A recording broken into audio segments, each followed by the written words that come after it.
কনসনে এই তো ওর আব্বা আব্বা বুঝছে এই করো এই ফ্রিজ থেকে মাংস বের করো আর এই করো পোলাও রান্না করো আর সাথে একটু ডালি রান্না করো আবার আবার ডালি পছন্দ তোর বাপের তিরেন না খাই আমি খাইতে পারতাম না 2 দিন পরে পরে খালি বুইড়ার ঘরে বুইড়া জ্বালাতন করে রান্না করলে হেইটা মজা হয় না হেইটা মজা হয় না তোর বাপের তিরেন দেখা হইগে আমি রান্না খাইতে পারতাম না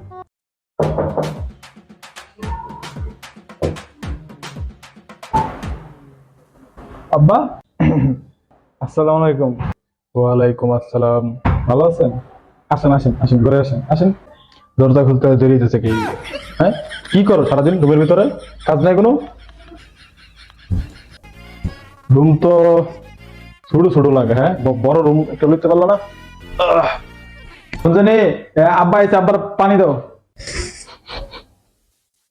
রান্না বান্না কি করা হয় না নাকি? হ্যাঁ আমি যাবো তোমরা কি জানো না? হ্যাঁ মাংসের গন্ধ নাই পোলার গন্ধ নাই পেটটা খালি কি যে করি। আবার ই করেন যে ওই আত্মক দিয়ে না খাওয়ান দাওয়ান রেডি করে আপনার বৌমায় আমি আত্মক দিয়ে যান রান্না বান্না হইলে তো গন্ধ থাকতো। আচ্ছা যা রাঁধছো তাই দাও। বাথরুম কোন দিকে? একটু বাথরুম তাই একটু হাত মুখ দিয়ে যাই। ও আল্লাহ রে এই যে দিকে বাথরুমের দিকে যান যান লাইট কই লাইটের সুইচ কই?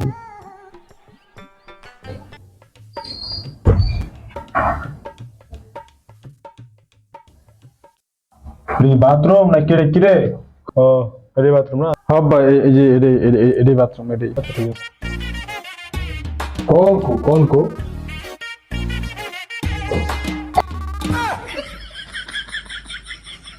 কল ওদের তো হানি হয় না।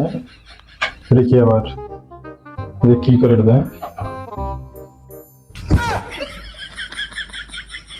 কি রে এটা? হ্যাঁ কি দিলে পানি বের হয়?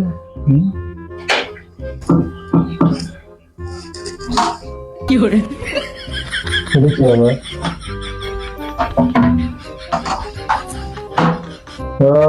এই যে পানি তো এই জায়গায় আনতে চাপ ভিতরে আমি বুঝলাম না পানি করতেছি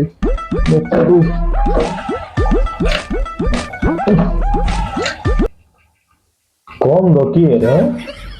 কি পানি ব্যবহার করা? হ্যাঁ পানির মধ্যে গন্ধ এইটা বলে ঢাকা শহরের মানুষ এত জঘন্য। হাত মুখে দিলাম না সব। এই আমি থাকবো না যাবো গা। কি এটা কি?